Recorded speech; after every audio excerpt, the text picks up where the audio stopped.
Hi, thank you for joining us to learn more about the Alabama Albert Schweitzer Fellowship Program. We are seeking to develop future leaders who will create change both within individuals and communities to improve the health of those individuals and their communities.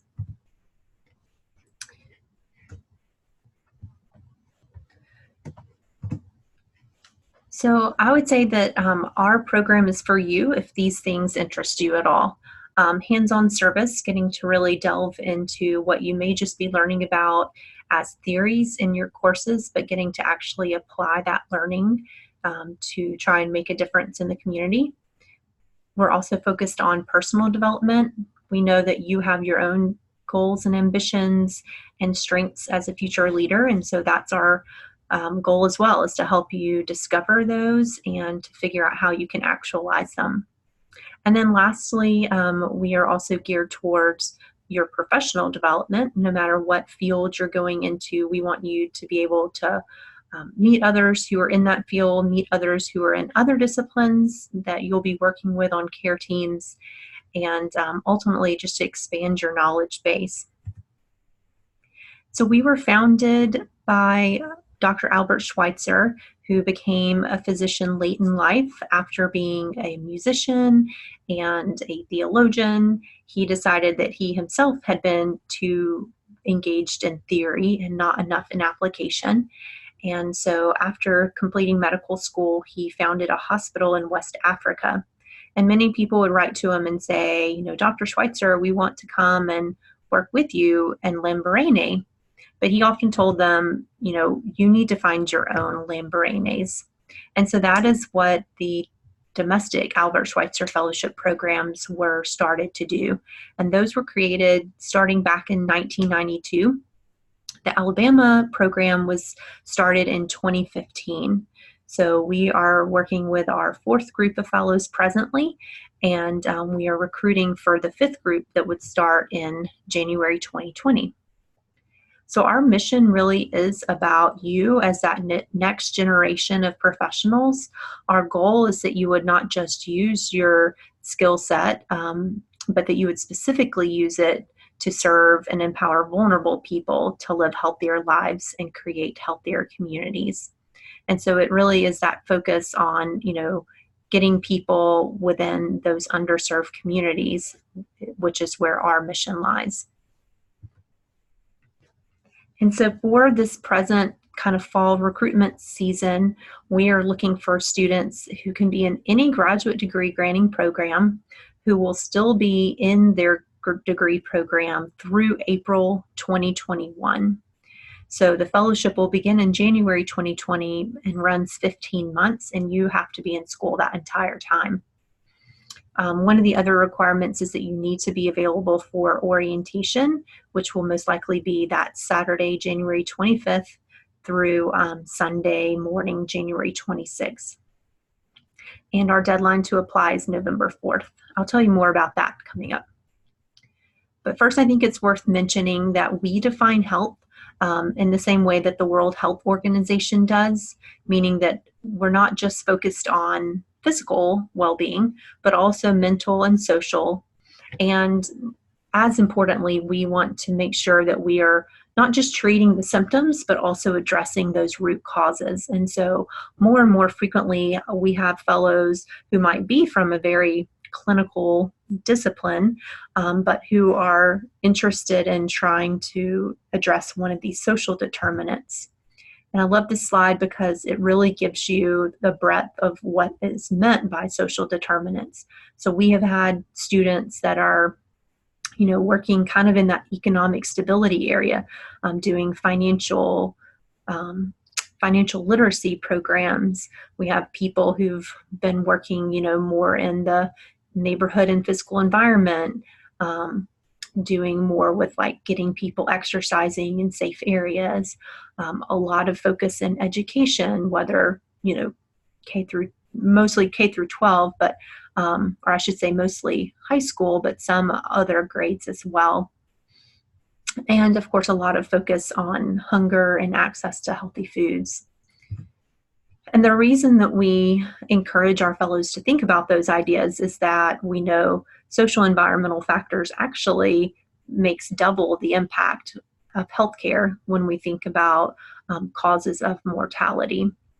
And a lot of other Schweitzer projects are really focused in that behavior change, so addressing those lifestyle modifications that we know can make people healthier as well. So in terms of what the fellowship year is comprised of, there are 4 things. I would say the first 2 are sort of the most consuming of the 4 components. So the service project is what people are always aware of, and that's because as an individual student or maybe with a partner, you engage in a service project and commit at least 100 hours of direct service plus the time it takes to plan that project. So these projects, if you're doing it as an individual, you'll be putting in 200 hours to both plan and implement and evaluate your project. If you're doing it with a partner, both partners put in 100 hours of direct service and then you share the planning time. But this is really where you get to learn hands-on these projects, again, planning, implementation, and evaluation skills. And it's also the mechanism by which you learn some of our other core competencies related to engaging in communities using cultural humility or understanding the impacts of the social determinants of health and several others. But we also try to emphasize that a lot of the learning takes place when we get together each month. And so usually that is at a monthly meeting, but we do kick off the year with an orientation retreat that's that overnight experience. And then in October, we have a full Saturday mid-year retreat. But all of these, I guess, have in common the chance to gather with peers who may be at different institutions, who may be studying different disciplines, but who all are united with that common goal of making a difference and finding a way to create and sustain that change. And so those are a place where you get to share both successes and challenges you're facing, where you can get advice from each other. And so those are really key, critical opportunities, again, both to learn and to share learning with your peers. We do 2 small outreach events, one in the fall called Fall Fellows Fest, and one in the spring, which is Hats On for Service.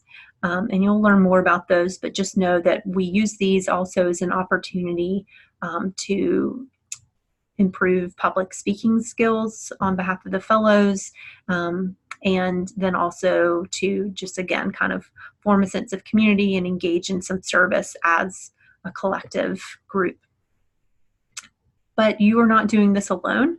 So you have both an academic mentor and a site mentor in addition to myself as your Schweitzer mentor. And you'll be giving us monthly updates on what you're doing and what challenges you're facing that you need help addressing.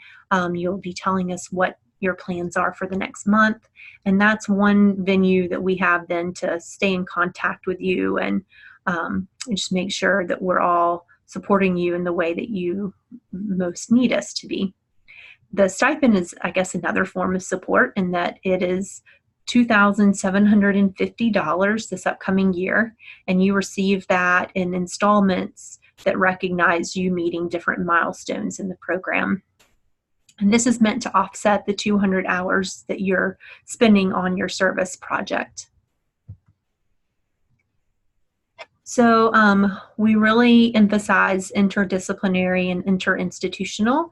So just want to say that if you don't see your major or your school up there, we still welcome you to apply. These are just an example of who we've had in our program thus far. Well, at least in the schools, we actually have not had all of those fields represented yet, but most of them. And so, yes, that's, I think, one of the unique features of a Schweitzer Fellowship. In terms of, I know people are always like, well, tell me what they're doing. So I'm going to give you a few examples, but I really want to point you towards asfalabama.org, our new website. And that's where you're going to be able to see a list of all of the current fellows and past fellows as well.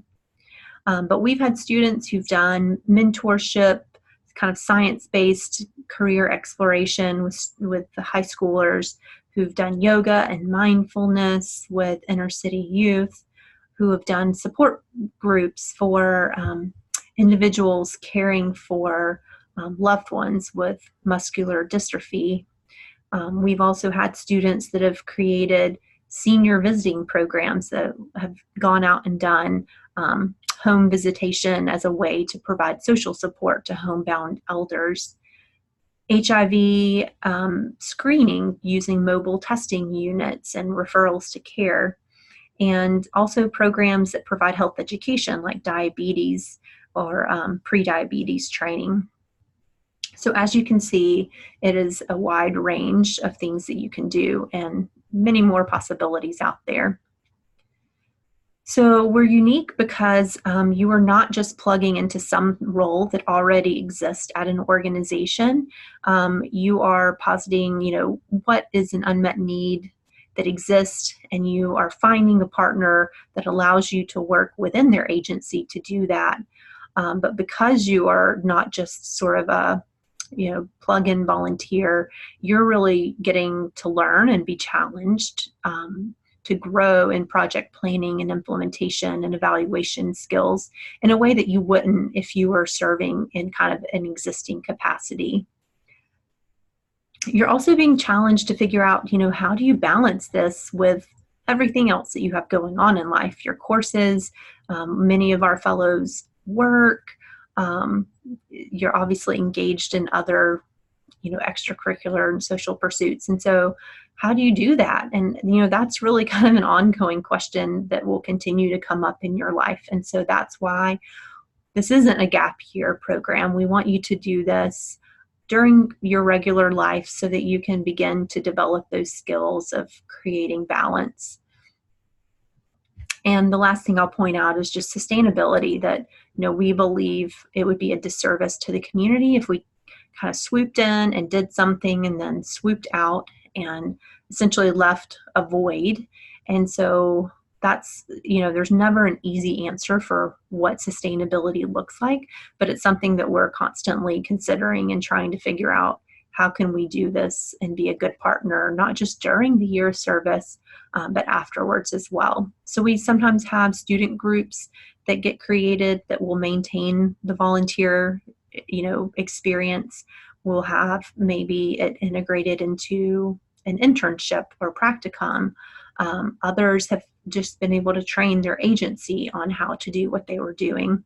And on occasion, a project won't continue, and that's fine too. But if your project is successful, then obviously we want to figure out, how do we make it live beyond your time as an ASF fellow? Oh, went wrong way.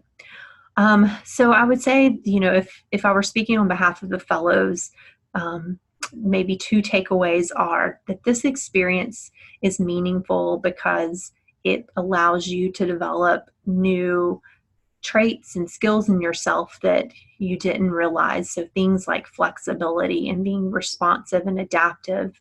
And then the other thing that you may not, expect to value as much as you do is that sense of camaraderie and community that really comes from going on this journey with others who may not be doing the exact same thing as you, but who are experiencing similar highs and lows, and therefore kind of have this ongoing bond.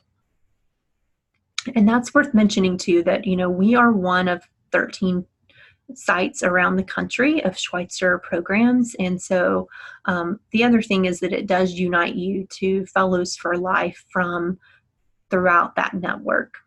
So each year we have about 200, over 200 students who are accepted into one of the 13 Schweitzer programs. And since the domestic program began, there are probably over like 3,500 alumni at this point. So going back to eligibility, if you meet those first 3 points there, then I would encourage you to go to our website. Again, that's asfalabama.org, and to look under Become a Fellow.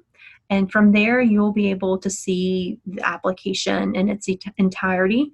You'll also be able to access a Word document with the template for the application, so you can go ahead and just start working on that in pieces, and then when you're ready and have all the answers, you can go and submit it online.